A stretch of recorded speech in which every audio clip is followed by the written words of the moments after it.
We will now go through the structure of a phonics lesson. Practice makes perfect, so make sure to start each phonics session by recapping prior learning.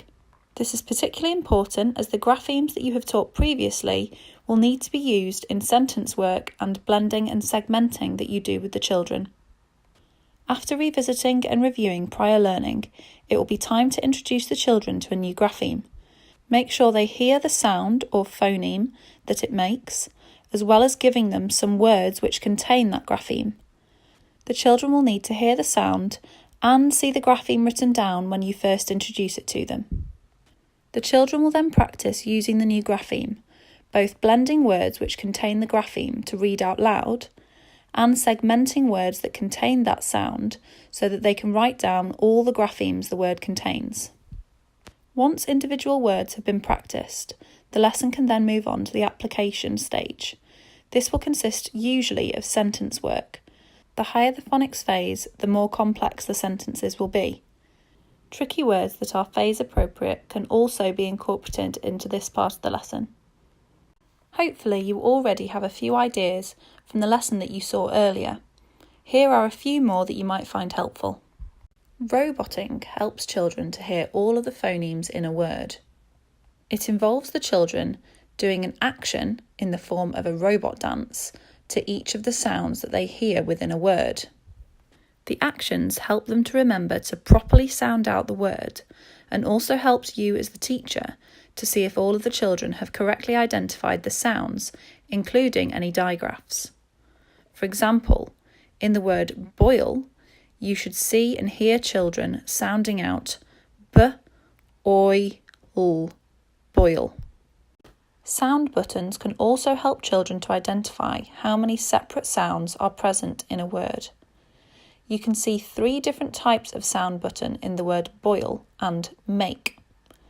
The b and l in boil are single graphemes, and the oi is a digraph.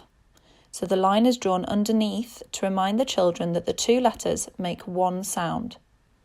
The same thing goes for the split digraph in make, which produces an a sound. This reminds the children not to add an sound onto the end of the word that is not actually there.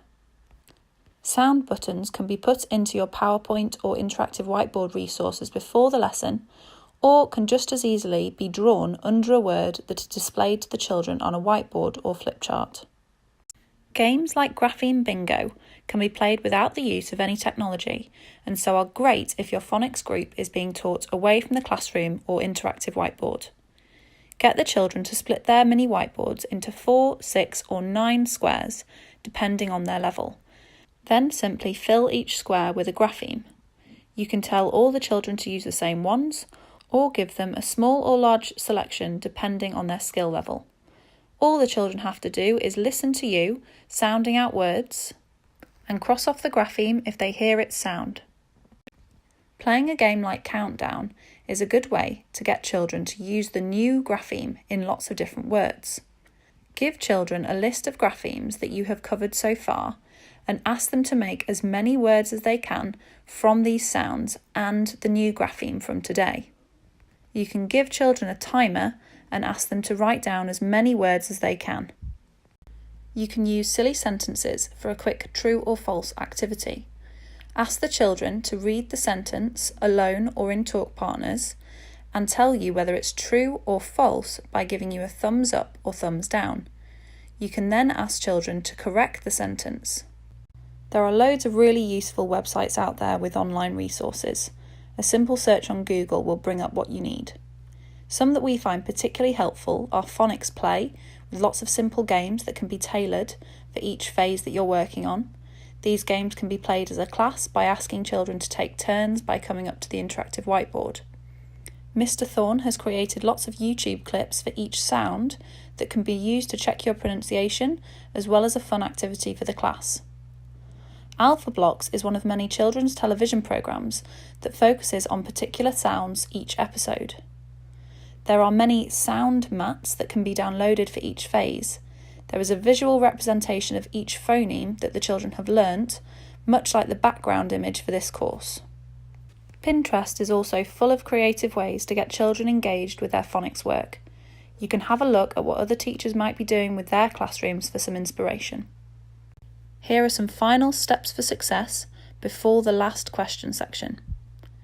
Remember that speaking, listening, reading and writing are all important aspects of phonics learning.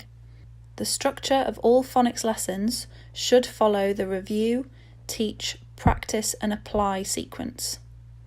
Remember to include tricky words in your teaching and carefully select phonemes based on prior learning when using word and sentence work. Fast-paced lessons will keep concentration, lots of visuals will help all learners, and practical activities will increase engagement of students and enjoyment for everybody. Finally, use lots of praise. This can be really difficult for some children, so make sure you reward them by telling them how well they're doing with their phonics.